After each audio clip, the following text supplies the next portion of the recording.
Buenos días, hermanos. Buenos días a todos nuevamente.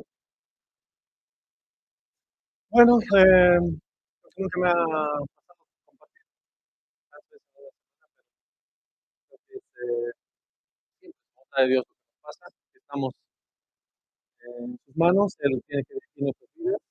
Y,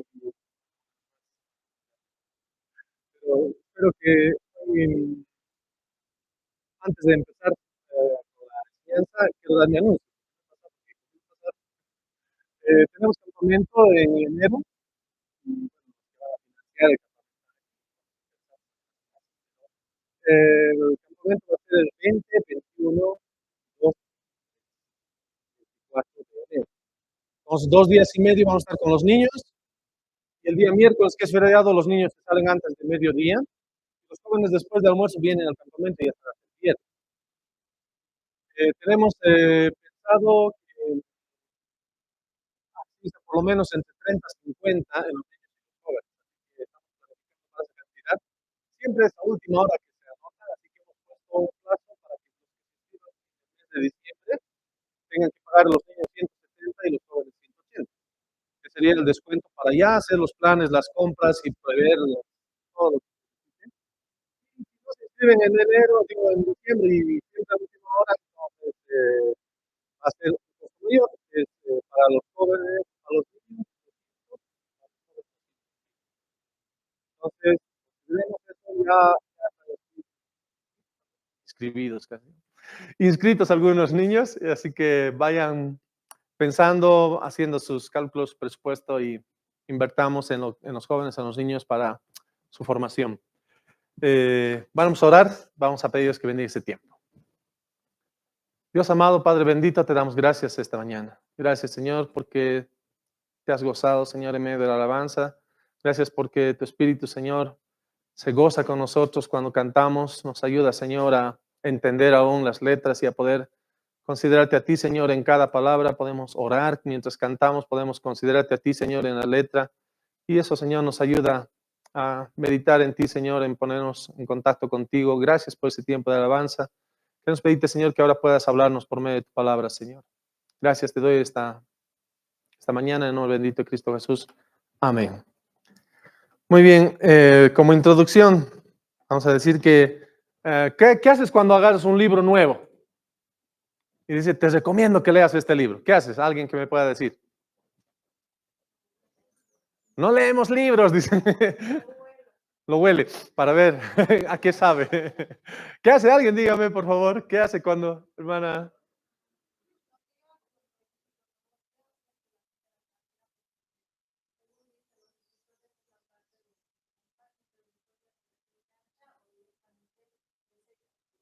Muy bien. Sería el prefacio. Introductoria, la introducción. La sinapsis. Muy bien. ¿Alguien más? ¿Alguien qué hace ya? Ya leyó la primera parte de la introducción. ¿Qué es lo siguiente que hace? Empiezas a analizar el contenido, ¿no? Y saben que algunas veces los hombres especialmente, ya nomás directo al grano, queremos ir, digamos, cuando ganamos un equipo, llega un televisor a la casa, sacas de la caja y hay un papelito ahí, ¿no ven? Que no sé por qué ponen los fabricantes, pero tiene su papelito ahí, un bendito papelito que no queremos leer nunca, y lo botamos ahí, hay unas cositas, ponemos a un costado y lo que queremos es poner, enchufar y el control, ¿no ven? La tele. Y ese manualcito que está ahí no lo leemos y cuando hay problemas estamos recién recurriendo al manual y no sabemos para qué sirve algunos botones. Y lo que hacemos generalmente yo hago cuando voy a leer un libro, me voy y leo todo el índice, pero hago de la siguiente manera. Primero leo el título y voy pensando a qué se refiere este título. Entonces a veces la introducción te ayuda, como decía el hermano. Y luego me leo los títulos principales, ¿no? Los título, no los subtítulos, los títulos, los 5 o 6 títulos que tiene, a veces 10 títulos. Ya más o menos me estoy dando idea y luego agarro el título y leo los subtítulos de ahí. A veces no se entiende, otra vez vuelvo al título, los subtítulos. Y a veces me paso solamente el primer día leyendo solamente el índice. Y después no he leído nada más que el índice, ¿no? Y digo, bueno, ya ha pasado casi 40 minutos, 30 minutos de que me he leído el índice. Mañana veremos, volveré, continuará como la novela, ¿no ven? Y Cuando hago eso, me doy cuenta si voy a querer continuar leyendo el libro o si ya en ese lugar, en esa introducción, los títulos medio que como son ya conocidos o como que no me gusta el contenido, ya me habla de algunas cosas que no me parecen. Entonces un día trajo Isaías un libro a la casa y hablaba sobre motivación, algo así, pero ya hablaba más o menos de pensamiento astral y había cosas que yo dije, no, este no, el libro, no lo voy a leer. No le voy a recomendar que lea. No, te voy a dar otro libro. Y ya, pero tenemos que leer y aunque no sea cristiano, puedo leer un libro, ya. Vas a leer un libro que no es cristiano. Vas a leer Hábitos Atómicos. ¿No? Y ya lo está terminando de leer, creo que la segunda vez que ya está leyendo. Y realmente cuando uno lee y sabe qué va a tener el contenido, se motiva a leerlo o al final desecha. Entonces, como introducción sirve a mí este tema que lo que vamos a ver hoy día en la enseñanza de hoy es solamente vamos a leer los títulos de las enseñanzas que van a venir a futuro. El día martes me citó el pastor Fernando aquí a la iglesia y me hizo algunas preguntas y yo digo, sí, yo creo esto. ¿Tú qué opinas de esto? Esto pienso. Ya eso está en la declaración de fe atrás en la iglesia. Está pegado desde hace, creo que Luis Marca, él vos mandaste, Luchito, a hacer plotear. ¿Cuándo fue eso? ¿Hace cuántos años? Uy, ya son 14 años que está pegado eso ahí atrás. Y quiero que por favor levanten la mano los que han leído esa hojita que está allá atrás. Levanten la mano, por favor. Levanten la mano ya. Bájenla. Muy bien. Yo lo leí cuando trajeron. Y otra vez en esta semana y anoche le he sacado foto. Entonces tenemos que ir repasando algunas cosas. Y esos son los títulos de temas y lo que me comunicó Pastor que va a tomar punto por punto algunos temas y da para 3, 4, 5 reuniones uno solo de esos títulos. Y hoy día vamos a ver los 10 títulos que tiene ese libro. Entonces imagínense si quisiéramos profundizar, nos va a tomar un año entero profundizar todo eso. Entonces vamos a ver la declaración de fe de la comunidad cristiana Belén. Algo más, cuando tú vas a una iglesia, empiezas, si tú hubieras nacido, por ejemplo, en una iglesia adventista, la primera iglesia que hubieras visitado, y en ahí te hubieran dicho, tienes que venir solamente los sábados, domingo puedes ir a jugar fútbol, pero sábado no puedes trabajar. ¿Qué tal? Y tú has crecido desde niño, te has educado y has crecido y has fortalecido tu fe en esa enseñanza. Pero el vecino de al lado asiste a la iglesia, por decir, una iglesia fundamentalista, una iglesia presbiteriana. Y él tiene que ir bien vestido y tiene que ir a la hora puntual, tiene que ir las mujeres con falda, los varones con pantalón, y así están creciendo, ¿no? Y toda la iglesia, todas las reuniones un poco más ceremonial. Pero a este lado, el otro hermano ha ido a una iglesia que es, ¿qué se llaman las iglesias? Rompefuegos. Pentecostales. Entonces, el primer día se ha asustado como veía que todos brincaban, todos saltaban y como que sus ojitos se han abierto más grandes y se volvió a su casa medio asustado, pero al final ha empezado a escuchar la palabra y ha empezado a crecer en esa iglesia. Así que ahora ya canta así. Atrás teníamos a 2, 3 hermanos que han venido de esa congregación, estaban cantando, dando vueltitas. No. Pero yo un día en la iglesia donde asistía en Uyuni, empezamos a cantar y a su esposa se le ha concedido. Hasta ahí exactamente como cantábamos. Y cuando ya empezó a cambiar, los hermanos que estaban visitando, que era casi toda una banca larga, las iglesias que se hacían las bancas, las reuniones jóvenes, y todita una banca se ocuparon unos hermanos que visitaron. Y cuando decían, vamos a cantar un especial, y era la alabanza que nosotros cantamos aquí. Pero llegaron y a su esposa se le han agarrado de los brazos así y han dado ondas, vamos cedido. Y nosotros como que queríamos, no, el espaldar ya no nos daba ahí porque nunca habíamos visto en nuestra reunión algo así. Y pasó que nosotros ahora cantamos esa alabanza, pero lo hacemos un poquito menos carismática, podríamos decir, ¿no? Pero nosotros hemos ido creciendo en una iglesia. Entonces, si tú estarías viniendo de una iglesia que salta, si vienes aquí dices, ¿por qué no saltan? ¿Por qué no cantan? Y mi tía, que vive en La Paz, viene y ella aquí en las alabanzas como que empieza así, pero como que todos están quietos y poco a poco ella también va acomodándose y no danza como danza en su iglesia. Entonces, es como hemos crecido, dónde hemos crecido, pero hay cosas que son fundamentales. Cuando alguien se va a ir de aquí de la congregación, dice, me voy a ir a Sucre. Ya, hermanos, ¿quién conoce Sucre? Ah, el hermano Samuel vive en Sucre, sí. ¿Qué iglesia podría ir a visitar a Sucre?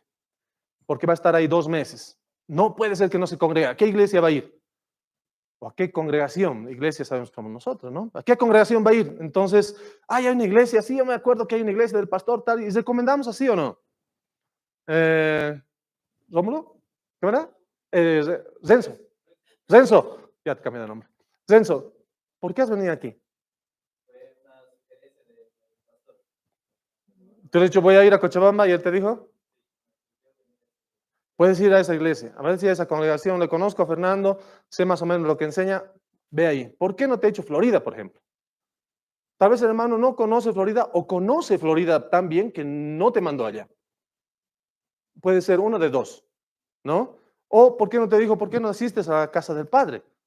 ¿O por qué no asistes? Y cada pastor cuando está enviando a sus miembros les recomienda un lugar donde más o menos sea lo mismo que están enseñando. ¿Ya? Ahora, eso no quiere decir que cada uno de nosotros exclusivamente tenemos que estar en un lugar donde enseñen igual que nosotros. Porque si yo voy a un lugar y quizás no enseñan igual que nosotros, o quizás no cantan igual que nosotros, o tal vez alzan las manos, o tal vez aplauden más fuerte, entonces cada uno tiene que ir amoldándose, porque yo vine de una iglesia donde tenían las mujeres que estar con velo, y he venido aquí y no se ponían velo. Entonces cuando entro a la iglesia pregunto, ¿por qué no ponen velo? Entonces me explican por qué no se ponen velo y entiendo. Ahora va pasando más cosas todavía. Hay personas que cantan con las manos levantadas, otros que están de pie y otros no. Y la palabra específicamente dice, no juzgues al que levanta la mano o al que no levanta la mano. No juzgas al que se sienta o al que está de pie, porque para quien lo hace es para su Señor. Entonces hay cosas que están específicamente detalladas en la Escritura que te dicen cómo tienen que ser las cosas. Y hay algunas que no dicen nada. Por ejemplo, dice que debemos cerrar los ojos en la Biblia para orar. ¿Quién sabe un versículo bíblico que dice que debemos cerrar los ojos para orar? Busquen, internet, concordancia. No hay un versículo que diga, más bien en la Biblia dice que Jesús alzaba los ojos, bien abiertos los ojos, y mirando al cielo oraba al Padre. ¿No? Entonces, más bien hay un versículo que dice, no cierres tus ojos. Pero no es una enseñanza que nosotros vamos a agarrarnos y decir, no, ahora todos oramos con los ojos abiertos. Más bien parece una práctica que hemos acuñado, que hemos crecido y hemos dicho, sí, parece que esta práctica, porque todos se distraen, especialmente los niños, los jóvenes también. Entonces, si alguien está entrando, aunque entre así citó, y ya nosotros estamos orando con los ojos abiertos, le vamos a seguir desde la puerta hasta que se sienta y no es, y estamos orando. Entonces, quizás como una práctica que hemos acuñado, hemos dicho, cerramos los ojos. Ya, reverencia, inclinen la cabeza. ¿Qué tal si una iglesia de rodillas? ¿No? Entonces, cada cosa se va acuñando en las congregaciones y en nuestra declaración de fe hay versículos, por ejemplo, ahora declaración de fe no hay en la palabra más que algunos ejemplos. Por ejemplo, dice aquí, Efesios 4, 5, 8, dice, un Señor, una fe, un bautismo, un Dios y Padre de todos, el cual es sobre todos y por todos y en todos. Pero a cada uno de vosotros fue dada gracia conforme a la medida del don de Cristo. Entonces ahí nos dicen que hay aquí como una pequeña declaración de fe. Entonces no es malo que nosotros tengamos nuestra declaración de fe. Esto lo está dando un ejemplo ahí, ¿no? Es Pablo escribiendo a la iglesia y nosotros tenemos un nombre, Comunidad Cristiana Belén. Desde el nombre, los que han empezado la Comunidad Cristiana Belén han dicho, nos llamamos Iglesia Presbiteriana Fundamentalista de los Hermanos Libres y no sé, con 5 o 6 apellidos, ¿no? O, ¿qué nos llamamos? ¿Qué nombre se va a poner aquí? Y cada congregación pone su nombre. Betel, ¿por qué? Porque estamos en la casa de Dios. ¿Qué sé yo? Belén, porque nosotros estamos en Belén. Y comunidad, porque somos una comunidad. Somos de la comunidad. Entonces, así más o menos empezó este nombre mismo. Entonces, ¿por qué no otro nombre, por ejemplo? Entonces, aquí 4 o 5 hermanos que estaban congregándose en Kilómetro Cero vinieron, vieron la necesidad en este sector y empieza la Comunidad Cristiana Belén en la casa del pastor. Luego nos trasladamos a un tinglado y de ese tinglado vinimos a un lote aquí congregados como 10 años en la planta baja y ahora otros 10 años casi en la planta alta.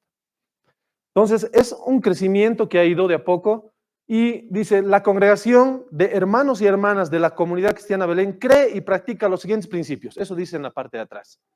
Cuando tú vas a un lugar, tienes que saber qué cree. Si ahorita les digo, alguna hermana que se acuerde, o un hermano que se acuerde el credo de la Iglesia Católica, si puedes recitar un poquito. Milenka.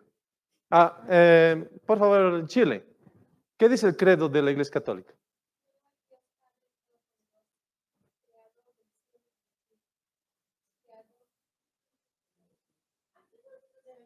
¿Te acuerdas?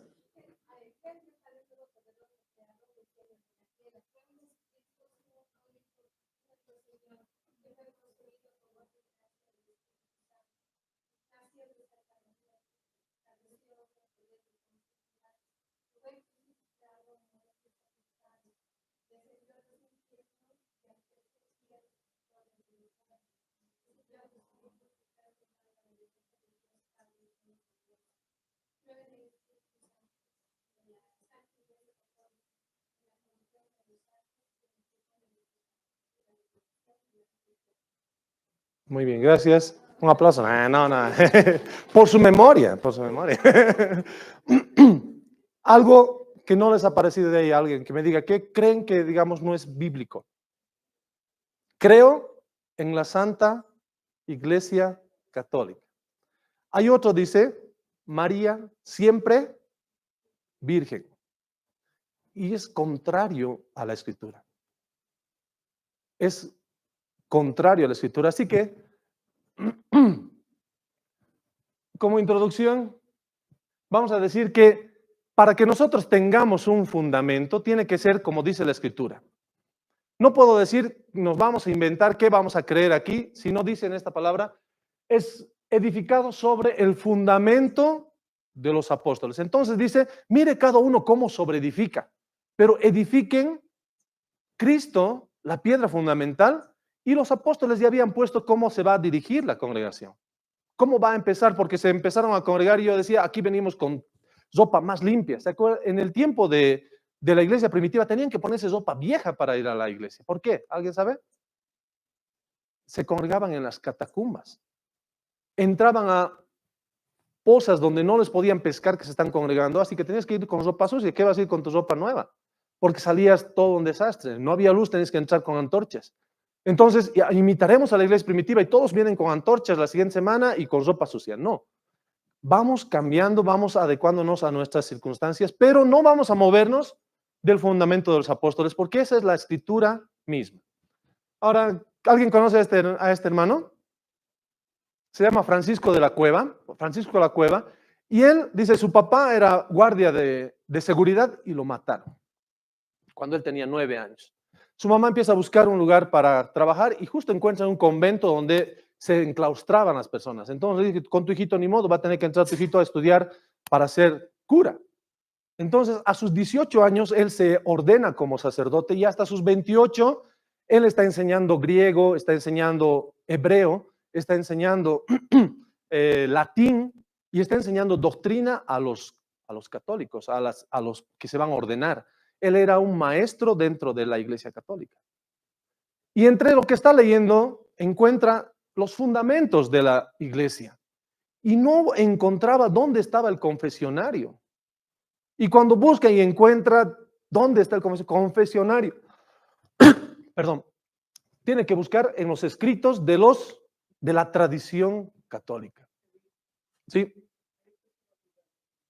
Ay, gracias. Yo dije, alguien se ha tomado. Gracias. Entonces tiene que ir a otros libros que no son los fundamentos de los apóstoles para justificar un confesionario.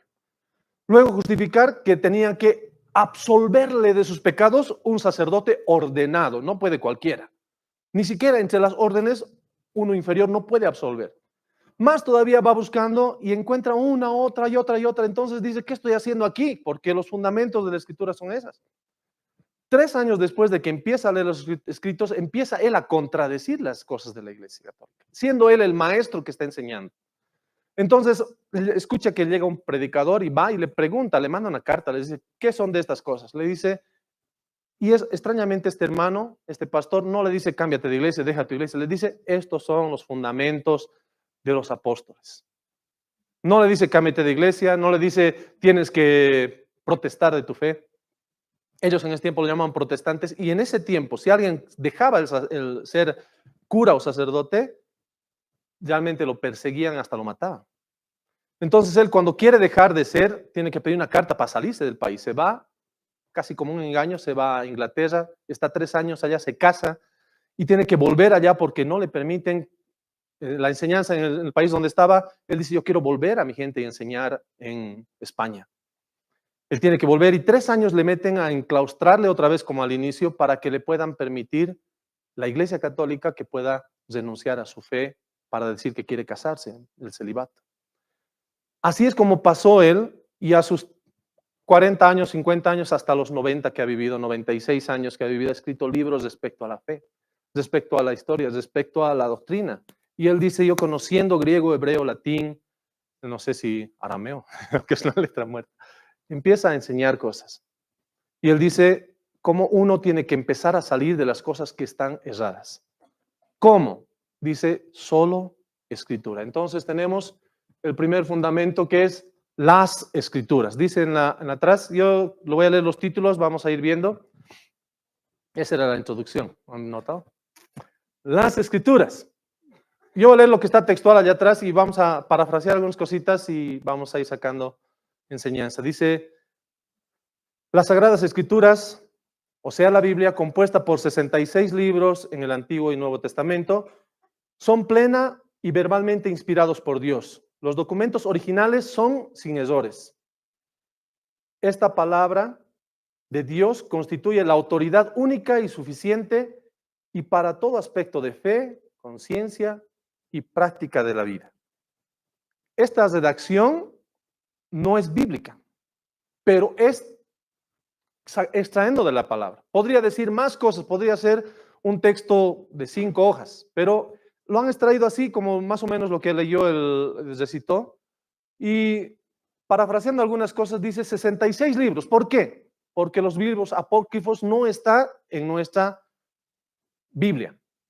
Ahora tendríamos que remitirnos a cómo ha sido compuesta, cómo han sido excluidos, por qué ha entrado Ruth, por qué no ha entrado Ruth, si Ruth no se menciona la palabra Dios, o por qué no está el libro de Judas, el Evangelio de Judas, o el Evangelio de, qué sé yo, de Enoc. ¿Por qué no están esos libros? Entonces, nosotros creemos que esta Biblia, Reina Valera 1960, que es la que se ha empezado, esa es la Biblia que vamos a estudiar aquí.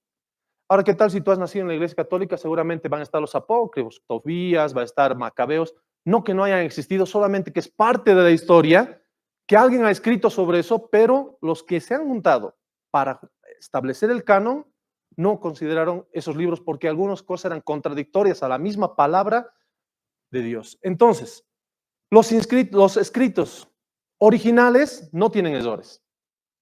O sea que la Reina Valera tiene errores. Sí, tiene errores la Reina Valera. Hay cosas que no están en el original, por ejemplo, el libro de Marcos tiene muchos versículos que están más escritos que el original. Hay frases enteras, por ejemplo, dice, y cantó el gallo. No existe en el original, pero en ese pasaje lo han puesto. ¿Por qué? Porque la tradición decía que sí, cantó el gallo cuando le negó Pedro, pero en el original de Marcos no está. Entonces, ¿por qué lo pusieron eso? Porque no afectaba lo que ya estaba en los anteriores escritos, no se contradecía, por lo tanto, algunas cosas aumentaron así, pero en el original no hay error. Tenemos que estar seguros de eso porque alguna vez, alguna palabra, vos puedes estar defendiendo a diente y espada y cuando alguien trae el original te dice, aquí está el original, muéstrame lo que estás defendiendo. Y vos buscas ahí, ¡ah! No había estado. Entonces, lo que sí tenemos que saber que es sin error, es la autoridad aquí en la iglesia, no hay otra autoridad y es la única y suficiente, ya sea para temas de fe, temas de conciencia, temas de práctica. ¿Estamos de acuerdo hasta ahí? Ahora, lo ideal, lo que quisiéramos que pueda hacer cada uno de ustedes, ir, leer, extraer eso y dudas que tengas, prácticas que tiene aquí la comunidad cristiana, que tú dices, ¿y por qué es solamente los originales no tienen error. Y quieres investigar, hazlo, hermano. Tiene que ser esa la motivación de esta enseñanza, que tienes que ir y motivarte a buscar más información. Dice 2 Timoteo 3, 16, 17, toda la escritura es inspirada por Dios y útil para enseñar, para reprender, para corregir, para instruir en justicia, a fin de que el hombre de Dios sea perfecto, enteramente instruido para toda buena obra. Ahora, esta es una versión diferente a la Reina Valera. ¿Por qué cambiamos instruido y no decimos enteramente preparado, por ejemplo? Entonces, esas versiones, de todas maneras, no se separan del contenido de la enseñanza bíblica original. Segundo, bueno, tenemos la separación de los libros y se han escrito libros históricos, libros poéticos, libros proféticos y todo, ¿no? Bueno, eso es tema muy largo, la deidad. Segundo, hay un solo Dios que existe eternamente en tres personas distintas, el Padre, el Hijo y el Espíritu Santo. Estas tres personas son en naturaleza iguales, en poder y gloria, y poseen los mismos atributos y perfecciones. Esta declaración de fe más o menos va así resumida. Hay un solo Dios en tres personas. Dios el Padre no es el Hijo. Dios el Hijo no es el Espíritu Santo. El Espíritu Santo no es el Padre, pero los tres son Dios. El Padre, el Hijo y el Espíritu Santo, su naturaleza, su poder, su gloria, sus atributos, sus perfecciones son iguales, ninguno superior o inferior al otro. Ahora, ¿por qué es que son personas? Si a veces pensamos, dice, nadie ha visto a Dios y Dios es espíritu. ¿Cómo es persona si es espíritu? Y además dice que hemos sido creados a su imagen y semejanza. Entonces nosotros también somos espíritus, pero dice, para ser una persona tiene que tener intelecto, emociones y voluntad. ¿Tiene intelecto un monito? Hasta por ahí, ¿no? Al que le quieren decir que es nuestro pariente. ¿Tiene emociones? Sí, tiene emociones. ¿Tiene voluntad? Sí, tiene voluntad, pero su intelecto no es como para que llegue a conocer a Dios. Ahora, una planta tiene solamente, ¿qué? Voluntad, emociones, sentimientos, intelecto, pero tiene cuerpo, ¿no? Entonces, cuando hablamos de que Dios, el Padre, es una persona, Él tiene intelecto, tiene emociones, tiene voluntad. El Hijo también tiene intelecto, emociones, voluntad. El Espíritu Santo sería tal vez el más ignorado en la iglesia, pero tiene intelecto porque dice que Él comunica, Él nos enseña, Él dirige, hace que nuestras oraciones lleguen al Padre. Él es el que nos está instruyendo, Él es el que se redarguye de pecado, de juicio, de justicia, dice la Biblia. Entonces, Él tiene intelecto. ¿Tiene emociones? Sí, porque dice, no contristes al Espíritu Santo, no lo entristezcas, no lo ignores, no lo reprimas. Entonces, y tiene voluntad, sí, porque Él hace lo que Él quiere, puede crear, Él es el brazo operativo de Dios para la creación y la forma como se expresa su poder. Este versículo dice, la gracia del Señor Jesucristo, el amor de Dios y la comunión del Espíritu Santo sean todos vosotros. Amén. ¿No? Tenemos una base bíblica para creer en ello. Más el Consolador del Espíritu Santo, a quien el Padre enviará en mi nombre, Él os enseñará todas las cosas y les recordará todo lo que os ha dicho. Si no fuera una persona, fuera un aire, fuera una fuerza, un poder, no podría recordarnos las cosas, no podría enseñarnos, no podría enviarnos, no podría hablarnos. Mateo 3:17 está el Padre hablando, el Hijo siendo bautizado y el Espíritu en forma de paloma para que puedan verle, se presenta. Otra vez el Padre hablando del Hijo. Este es mi Hijo amado en quien tengo complacencia. 3. La persona y la obra del Señor Jesucristo. Dice, el Señor Jesucristo, el eterno Dios, el eterno Hijo de Dios, se hizo hombre sin dejar de ser Dios, habiendo sido engendrado por el Espíritu Santo y nacido de la Virgen María para poder revelar a Dios y redimir a la humanidad perdida. Él consumó la obra de la redención por su muerte vicaria en la cruz. Su resurrección corporal demuestra la satisfacción de Dios con la obra de salvación. Ahora está ascendido a la diestra del Padre, donde intercede a favor de los redimidos y ministra como nuestro gran sumo sacerdote. Cada una de estas palabras en la declaración de fe tendría que tener una base bíblica. Entonces, cuando decimos Señor Jesucristo, tendrías que estudiar la palabra Señor, la palabra Jesucristo. Tendrías que estudiar eterno. Es el eterno Hijo de Dios que se hizo hombre. Entonces nos remitimos a cada parte de la Biblia. Si te acuerdas, dice, Él es la imagen del Dios invisible. Él es Dios. Si queremos ver que se hizo hombre, dice, y este verbo se hizo carne y habitó entre nosotros. Sin dejar de ser Dios, conoció de anticipadamente las cosas, conocía lo que estaban pensando los que estaban sentados a su lado. Es una persona normal, no lo sabe. Pero él, antes de que hablen, ya sabía las cosas. Él podía decir a una persona, ve, vas a entrar al pozo, vas a meter la cabeza, va a salir un pez. Cuando ves, la atrapas el pez, abre su boca y vas a sacar una moneda, con eso vas a pagar los impuestos. ¿Quién puede hacerlo eso si no es Dios? Entonces, Él es Dios. Antes, cuando ha estado aquí y después sigue siendo Dios. Entonces, cada una de estas cosas tú tendrías que desmenuzarlo, como cuando agarras el... Y es que el otro día comiendo algo y teníamos letritas, entonces cuando sacas las letritas así todo y quieres desmenuzarlo para encontrar todas las palabras así, más o menos tienes que agarrar cada palabrita, cada cosa, e incluso tal vez ir, si tu curiosidad, tu predisposición de estudiar, ir hasta la lengua original, que sería lo ideal, para que tú puedas ir conociendo cada una de las cosas. Resumiendo, se hizo hombre, engendrado por el Espíritu Santo, revela a Dios, nacido de la Virgen, ha cumplido a cabalidad la satisfacción de Dios, está sentado a la diestra de Dios, intercede por los redimidos, Él está en este momento intercediendo por nosotros y es el gran sumo sacerdote. Ahora, el Señor Jesucristo es el eterno Hijo de Dios que vino a redimir a la humanidad, una redención por su muerte en la cruz y ha resucitado.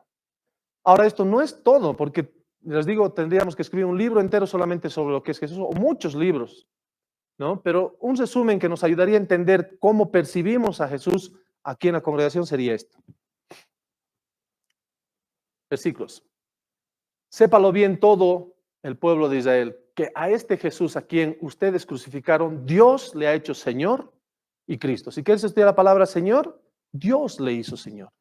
Dios le hizo el Cristo.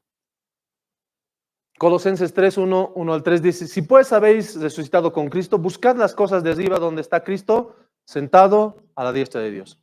Está la base bíblica para que Él está sentado a la diestra de Dios. Poned la mirada en las cosas de arriba, no en las de la tierra, está porque habéis muerto y vuestra vida está escondida en Cristo, con Cristo en Dios. Podríamos poner todos estos versículos también en la declaración de fe, pero es un resumen de la palabra. 4. La persona y la obra del Espíritu Santo. El Espíritu Santo es la tercera persona de la Trinidad y no es una fuerza impersonal. En la presente edad de la iglesia no solo regenera al que cree en Cristo Jesús, sino que también ese mismo momento comienza a morar personalmente dentro del creyente, bautizándole en el cuerpo de Cristo, sellándole hasta el día de la redención completa. Él capacita al creyente para vivir una vida santa y victoriosa y para utilizar eficazmente los dones espirituales para la expansión y edificación de la iglesia. A ver, está un error ahí en la escritura. Un resumen. Es la tercera persona de la Trinidad. No existe la palabra Trinidad. Ahí sí van a tener problemas si quieren buscar cada palabra. ¿A dónde dice que es Trinidad? No hay. Pero sí podemos encontrar que Él es, cuando dice hagamos, están los tres. Y si buscamos hasta el origen de esa palabra, no se está refiriendo a hagamos de dos, se está refiriendo a hagamos de plural, de más de dos. Porque en el original tiene para decir una sola persona, para decir dos personas, para decir tres personas y muchas personas. Y en el original utiliza el plural de tres. Entonces, eso está en la lengua original. Podríamos ir a estudiar un poco más profundo ahí. Está presente en la edad de la iglesia. El Espíritu Santo es el que está aquí. Ahora, cuando nosotros aceptamos a Cristo, ¿a quién aceptamos en nuestro corazón? Aceptamos al Espíritu de Cristo. Eso dice un versículo. Cuando tú le dices, acepta al Señor Jesucristo en tu corazón, Él está tocando a la puerta, tiene que entrar Cristo a tu corazón. En realidad entra el Espíritu de Cristo a nuestro corazón. Y el Espíritu de Cristo es el Espíritu Santo. Entonces, de las tres personas, Ha entrado el Espíritu de Cristo, que es el Espíritu Santo. La tercera persona ha entrado a mi corazón. Aunque yo le he dicho, Señor Jesús, entra en mi corazón, entró la tercera persona de la Trinidad a mi corazón. Mora dentro del creyente. Nos bautiza en el cuerpo de Cristo. Bautizo significa sumergir. Entonces nos sumerge al cuerpo de Cristo. Eso es lo que hace el Espíritu Santo cuando nosotros le creemos en Él. Nos capacita, nos ayuda para que podamos expandir el Evangelio. No es una fuerza. No es una fuerza. Tenemos que entender eso porque ahí ya tenemos una lucha con los que no creen en eso, ¿no? Regresará. Regenera al que cree en Cristo, nos sella, nos da los dones como Él quiere. Vamos a ver el versículo. Y no contristéis al Espíritu Santo de Dios, con el cual fuisteis sellados para el día de la redención. Efesios 4:30. Él nos ha sellado. El Espíritu es el que nos ha sellado.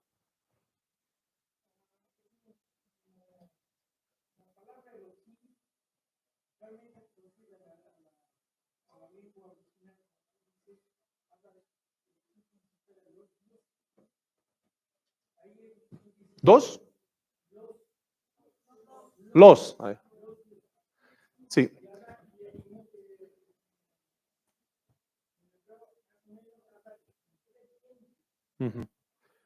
Cuando vamos a estudiar, seguramente es como que nos va a abrir un poco más el entendimiento, porque cuando leemos especialmente la Escritura, a veces nos quedamos solamente con los enseñan y no volvemos a casa a estudiar. Entonces sería lindo que cosas que tú dudas sea para tu inquietud de estudiar mucho más. No contristéis, tiene emociones el Espíritu Santo, Él nos ha sellado, tiene voluntad. El Espíritu Santo reparte a quien quiere, pero cuando dices reparte y lo estás regalando para que haga lo que quiera con el don, no es lo correcto, sino que dice que tienes que administrar bien porque te va a pedir cuentas de lo que te ha dado. Entonces no es tanto que te regalo los dones, sino que te doy los dones y tú tienes que rendir cuenta de los dones que te da. Así es el Espíritu Santo. Entonces, Él es el que reparte a la iglesia. No puedes ir y tú, yo quiero tener este don. Él puedes pedir. Y si Él está en su voluntad, te lo va a dar. Pero no es, yo voy a llegar a hacer este don. Puedes ejercitarte, ser bueno, pero si no está guiado por el Espíritu Santo, no te ha dado el Espíritu Santo, es solamente habilidad, ¿no? 5. Uy, vamos hasta la 1. ¿Cómo hay comida? 5. La existencia y actividad de los ángeles. Otro tema ignorado a veces, ¿no? Dios creó a los ángeles que son seres espirituales. Satanás, uno de ellos, se rebeló contra Dios, arrastrando consigo a una parte de ellos y se convirtió en el enemigo de Dios y del hombre. Los demás ángeles permanecen fieles en su servicio constante a Dios en beneficio de los escogidos. Los ángeles no tienen alas, pero nosotros dibujamos con alas. Eso es un error. Los arcángeles, los querubines, cada uno diferente, cada uno con su característica propia. El ángel guerrero, el ángel anunciador, tiene un montón. Hay también, igual como los demonios tienen categorías, Cristo también los había puesto, Dios los ha puesto también en orden. Y uno no puede ir contra el otro, entonces tienen su estructura. Dios creó a los ángeles, seres espirituales fieles en el servicio a Dios y están también a nuestro servicio. Qué lindo cuando escuchamos de que Jesús estaba pasando un ayuno y los ángeles le servían, dice. O a Jacob echándose y viendo descender, subir ángeles, está. Y ayer hemos leído que habían ángeles cuidando al profeta, que estaban yendo a defenderle. Entonces, cuando dice el ángel de Dios acampa alrededor de mí, también está hablando de una presencia celestial. Satanás, uno de ellos, un ángel creado, se rebeló contra Dios, arrastró una tercera parte, dice, no dicen aquí, pero podríamos aumentar, tercera parte, ¿no? En la declaración de fe. Enemigo de Dios y del hombre. Porque nuestra lucha no es contra seres humanos, sino contra poderes, contra autoridades, contra potestades que dominan este mundo de tinieblas, contra fuerzas espirituales malignas en las regiones celestes. Entonces, sí, los demonios están a nuestro alrededor. No es visible lo que están alrededor. Los ángeles tampoco están visibles a nuestro alrededor. Si ellos quieren y tienen la orden de Dios, pueden verse visibles. Pueden comer con nosotros, pueden vivir con nosotros, porque dice, sin saberlo algunos de ustedes hospedaron ángeles. Entonces, Pueden hacerse visibles, pero pueden ser huestes espirituales de maldad que están alrededor nuestro, sin que les veamos. 6. La creación y la caída del hombre. El hombre fue creado a la imagen y semejanza de Dios, perfecto y santo. Por el pecado de Adán, toda la humanidad se hizo pecadora, con el resultado de que todo hombre es enemigo de Dios, separado de él y sujeto a condenación judicial de la muerte. Un resumen, todos los hombres somos imagen de Dios, semejantes a Dios. ¿En qué sentido? Espíritu, alma y cuerpo. ¿Será eso? ¿Tiene alma? Sino, más bien, intelecto, emociones y voluntad. Pero Dios también ha tomado forma de hombre en algún momento. Y ha tenido cuerpo. Y ha tenido también intelecto, emociones y voluntad, cuerpo, alma, espíritu. Pero somos semejantes a Dios porque Él nos hizo perfectos y santos al inicio. Pero el pecado arruinó esa perfección y esa santidad. Entonces, ahora la demás humanidad hereda el pecado hasta que puedan aceptar a Cristo. El pecado de Adán, toda la humanidad pecadora, todos enemigos de Dios, todos separados de Dios, todos condenados. Pero Dios pone una solución. Dice, como está escrito, no hay justo ni a uno, no hay quien entienda, no hay quien busque a Dios. Todos se desviaron, a una se hicieron inútiles. No hay quien haga lo bueno, no hay ni siquiera uno. Así que Dios tenía que diseñar un plan de salvación. Es el punto 7, la salvación del hombre. El hombre es muerto espiritualmente y moralmente degenerado. Y solo puede ser salvado por la regeneración obrada por el Espíritu Santo. La salvación eterna es un regalo de Dios ofrecido por gracia, que el hombre recibe por la fe personal en la obra eficaz del Señor Jesucristo. Al nacer de nuevo el hombre es justificado, salvado para siempre, y esto se manifiesta en la santidad de la vida y en las buenas obras. ¿No? ¿Te vienen a la mente versículos cuando leemos algunas de estas declaraciones? Dice el hombre, muerto espiritualmente desde el Edén. Nace un niño muerto espiritualmente. Moralmente degenerados, no hay quien busque a Dios. Salvado por la regeneración de la obra del Espíritu Santo. Es el Espíritu Santo el que convence de pecado, de juicio y de justicia.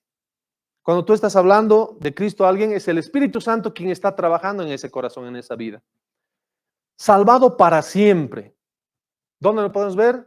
Si buscamos Romanos 5:1 dice, justificados pues por la fe tenemos paz para con Dios y no hay condenación, dice. Entonces, Dios no vino a condenar, sino a salvar. Y cuando dice, te doy vida eterna, está pensando en que no se pierde esa vida eterna. Y cuando vemos Romanos que dice que no hay condenación para el que está en Cristo, y cuando dice también que ni la muerte ni la vida nos podrá separar del amor de Cristo, estamos confirmando que el que ha recibido la salvación no la pierde. Y ahí, en ese punto, ya hay corrientes, ¿no? Yo puedo decir, no, puede perder si ha blasfemado contra el Espíritu Santo después de ser creyente. ¿Qué pasa con este versículo? Entonces ya se disparó para allá una corriente de los que creían así. Otro dice, no, va a ser salvo si persevera hasta el fin, dice tal versículo. Y otro puede decir, no, puede ser salvo, se arrepiente, entra el Espíritu, después peca, se sale del Espíritu, otra vez se arrepiente, otra vez entra el Espíritu, otra vez sale, otra vez entra. Y si muere con pecado, a la condenación, por más que haya sido. Entonces, ahí hay varias corrientes y algunos dicen salvo, siempre salvo, otros dicen no, tiene que guardar su salvación porque hay versículos, cada uno apoyado en un texto. Entonces, ahí es donde tú tienes que estudiar y profundizar más en el tema. Es decir, ¿qué pasa con este versículo que dice la blasfemia contra el Espíritu Santo? Estudia la blasfemia del Espíritu Santo. No te vayas al TikTok, vaya a un libro que hable respecto de eso. Busca estudios bíblicos, pregunta a los hermanos que tienen un poco más de conocimiento y de esa manera vas a ir quitándote las dudas.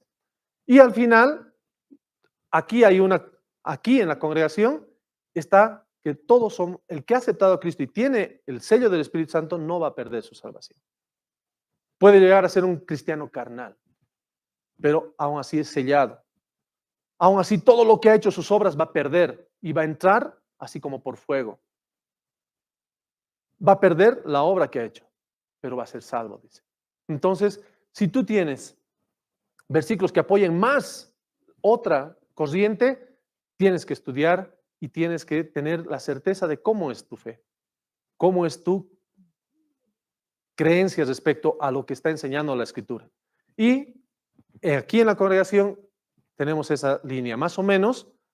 Hay corriente de los calvinistas y los arminianos, y ahí se dividen en 5 los calvinistas, los arminianos en 7 o más tal vez, dentro de la misma creencia de una persona que ha dicho, ya, yo voy a escribir algo, y escribe todo un libro respecto a la salvación. El otro también escribe, pero cuando vienen a escribir esto, sí, yo pienso que estoy de acuerdo con él, pero un poquito más tendiente aquí. Soy calvinista moderado. Soy arminiano, pero fundamentalista. Entonces se van dividiendo las cosas ahí, donde uno haya confusión. Entonces, cuando vayas a estudiar la palabra, busca la mayor cantidad de base bíblica para tu formación de fe. Porque por gracia sois salvos, y esto no es de vosotros. O sea, si fuera de mí, yo lo pierdo pues al primer día. Pues es un regalo, es un don de Dios. La resurrección y el destino final del hombre. Todos los hombres serán resucitados. Todos los salvos como los perdidos. Todos los hombres van a resucitar. Los salvos y los perdidos van a resucitar. Los salvados resucitarán para vida eterna, los perdidos a la condenación eterna. Durante el periodo entre la muerte y la resurrección, el alma y el espíritu están conscientes en la presencia de Dios o en el infierno, separados de Dios esperando el juicio final. Todos los hombres resucitarán.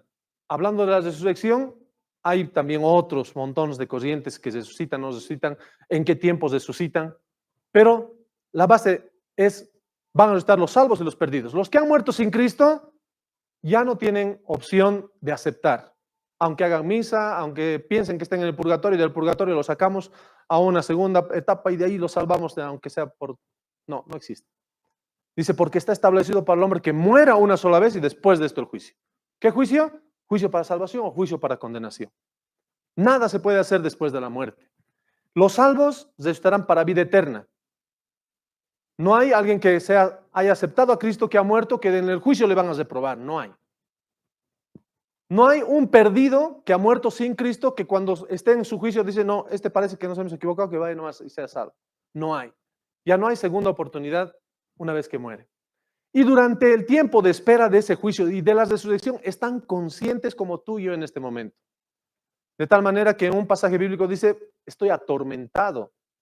O que manden a mis familiares a predicar para que no vengan a este lugar, ¿no? O Jesucristo mismo entrando, yendo a ese lugar y comunicándoles las verdades bíblicas para que entiendan. Ahora, aquí también un montón de divisiones respecto a bases bíblicas que pueden distorsionar el tiempo de la resurrección, por ejemplo, ¿no? Ahora, los que van a resucitar, unos están ya en la presencia de Dios. Por ejemplo, si morías antes de Cristo, entrabas al Hades. Si morías antes de Cristo, también entrabas al Hades. Entonces habían 2 lados de Hades, Hades infierno, Hades paraíso. Cristo resucita, se lo lleva todo este Hades paraíso al cielo. A Moisés, a Abraham, Isaac, Jacob. Ahora este Hades está vacío.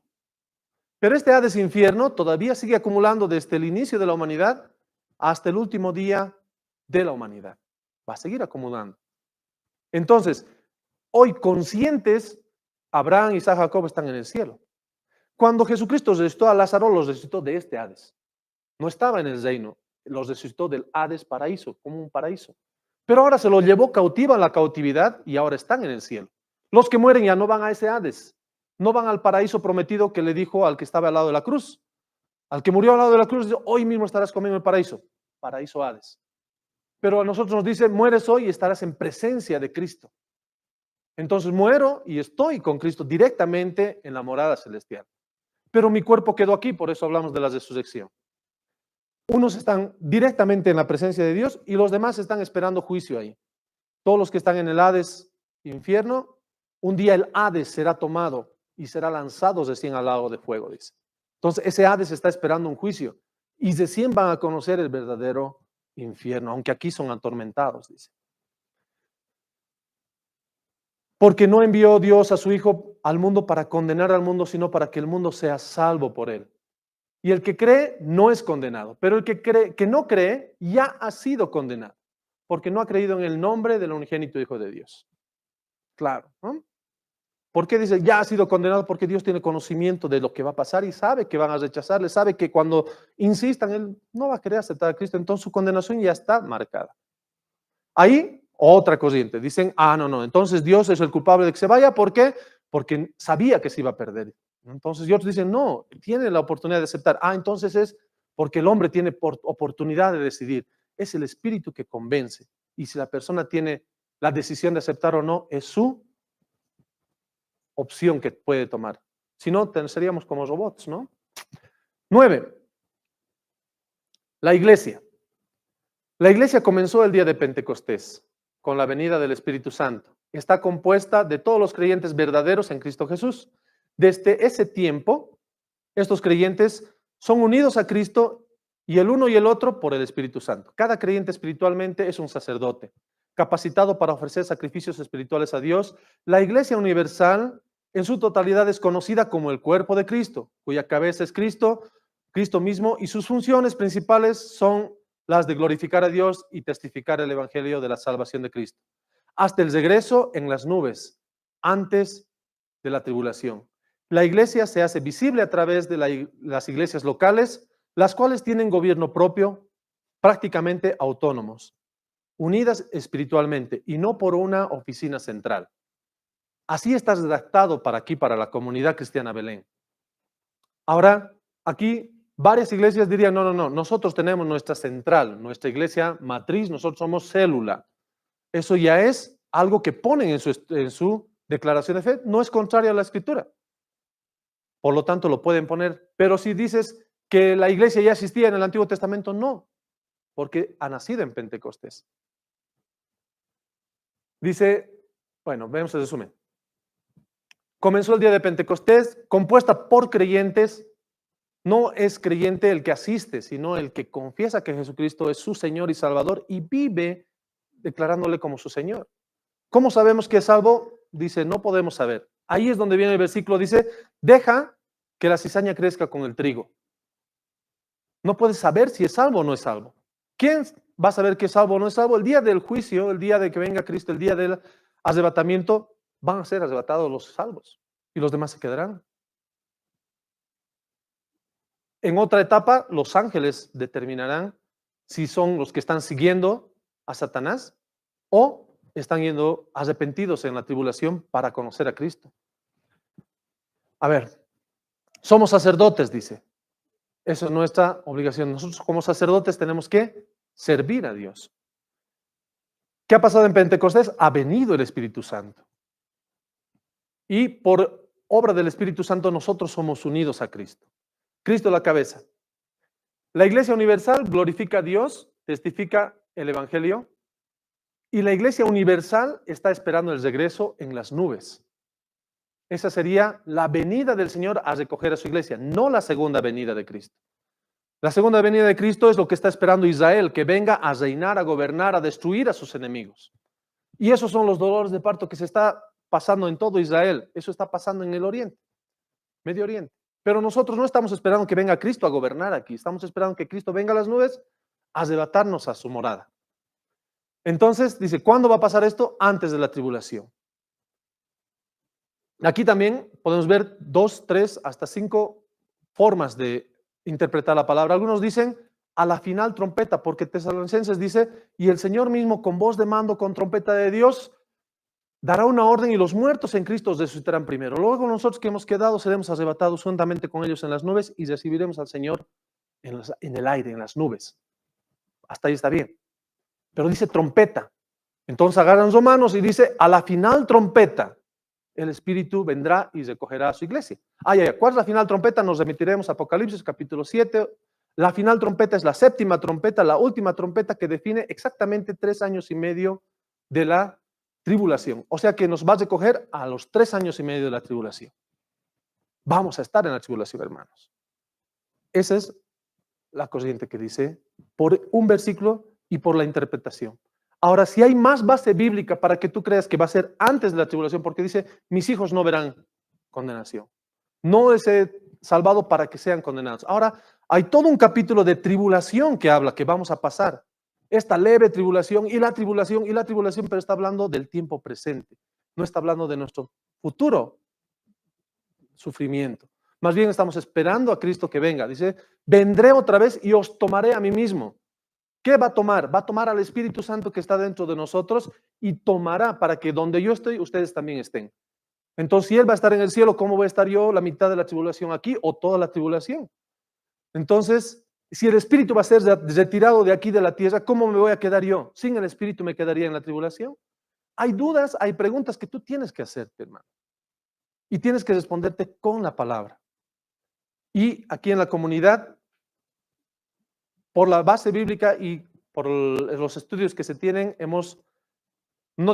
digo porque en realidad no estaba cuando han redactado esto, pero eso es lo que se enseña aquí.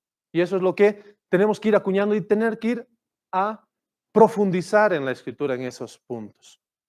Las iglesias locales son autónomas, ¿no? Yo conocí una iglesia donde asistí, hicieron kermés, hicieron venta de APIs, todo, compraron un teclado y luego la iglesia matriz dijeron, no, ustedes se reúnen como 30 o 20. Allá hay una iglesia de 100, ese tecladito que se han comprado lo vamos a llevar allá. Y se lo llevaron y les dejaron sin teclado. ¿Por qué? Porque tenían una iglesia matriz, una oficina central que dominaba a todas las chiquititas de abajo. Es lindo que haya células, que haya crecimiento, que haya expansión, pero a veces como que los hermanos dicen, pero los que hemos trabajado somos nosotros, nos iremos a congregar entonces allá con nuestro tecladito. Entonces, hay cosas que ya no son autónomos cuando son una matriz y tienen células. Aquí, por lo menos, alguna vez Fernando dijo, ¿quieres tú iniciar una nueva congregación porque hay necesidad en tu barrio? Hazlo. No va a ser dependiente de aquí. Quizás podemos apoyar, dice, pero no va a ser que tú tienes que rendir cuentas. A ver, ya tienes que mandar foto de los que se han bautizado, te vamos a apoyar siempre y cuando se conviertan un 5 al mes y te vamos a ofrendar si es que... Hay iglesias que hacen eso. Hay pastores, ancianos, misioneros que vienen y tienen que rendir cuentas del crecimiento de sus iglesias a las matrices. En este caso aquí la comunidad que se ve no tiene una a quien nos rendimos cuentas, solamente al Señor. Último punto, y estamos casi en hora. Bueno, este es un dibujito. Dice, la cabeza es Cristo, nosotros somos el cuerpo. Todo el cuerpo son los creyentes. Los que no son creyentes están fuera del cuerpo y creyendo en Cristo entrarán al cuerpo de Cristo. ¿Cómo van a creer? Juan 3:16 dice que el Padre nos amó y nos está regalando la vida eterna. Entonces ya no hay condenación para los que están en Cristo. Es como en el matrimonio, ¿no? Dice el versículo, esposas, sométanse a sus propios esposos como al Señor, porque el esposo es cabeza de su esposa, así como Cristo es cabeza y salvador de la iglesia, la cual es su cuerpo.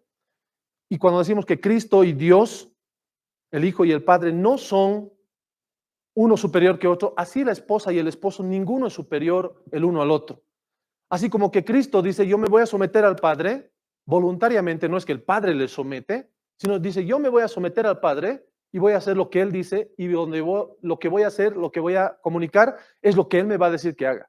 Así la esposa tiene que someterse a su esposo, no que el esposo la someta, sino que la esposa se somete a su esposo por voluntad propia, así como Cristo. Y Cristo no se siente menor por someterse al Padre, y la esposa no se siente menor por someterse a su esposo.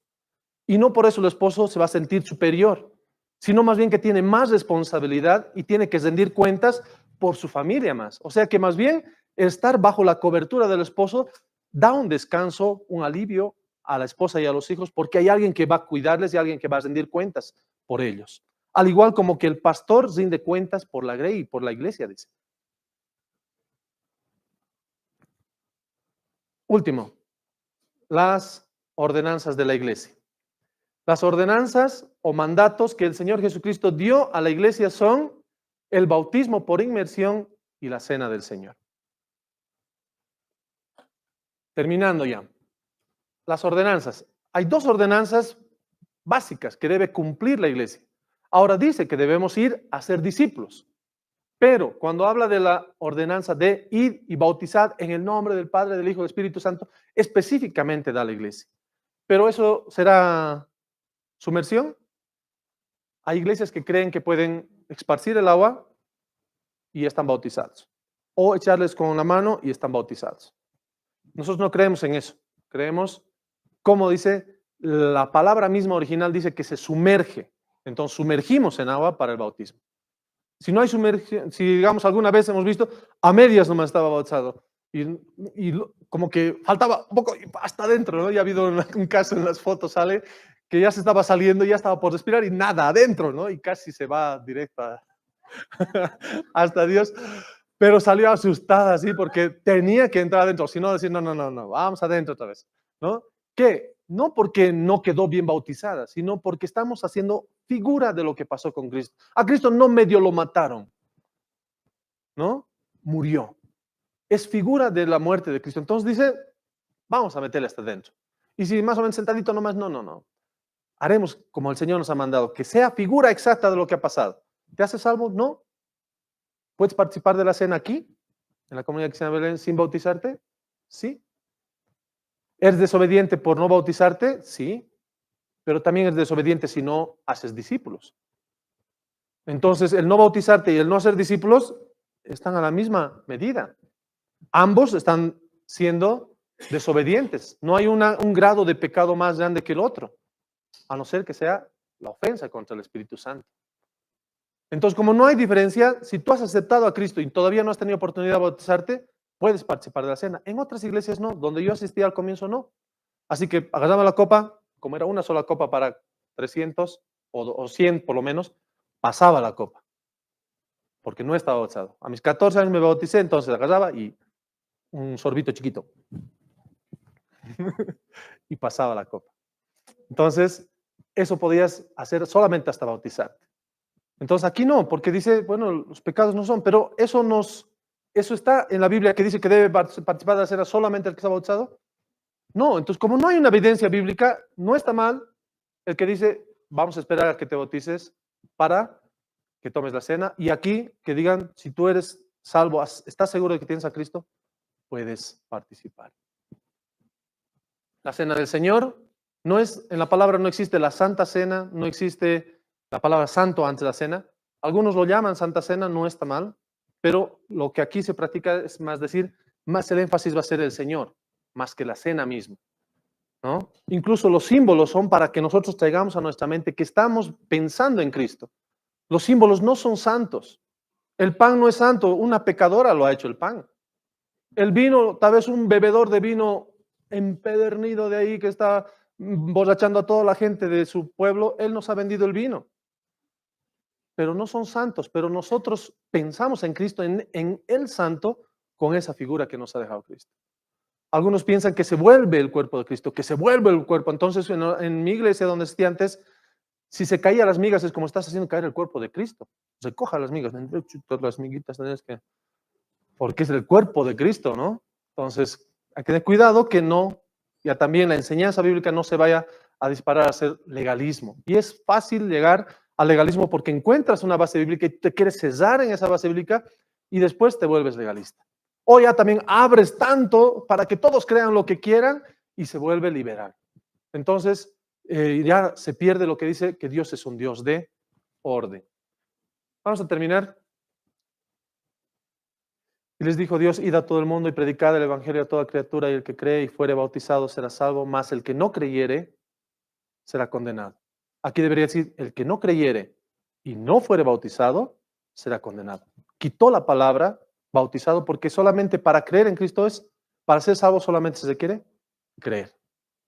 Ahora sí, el que creyere, que sea bautizado.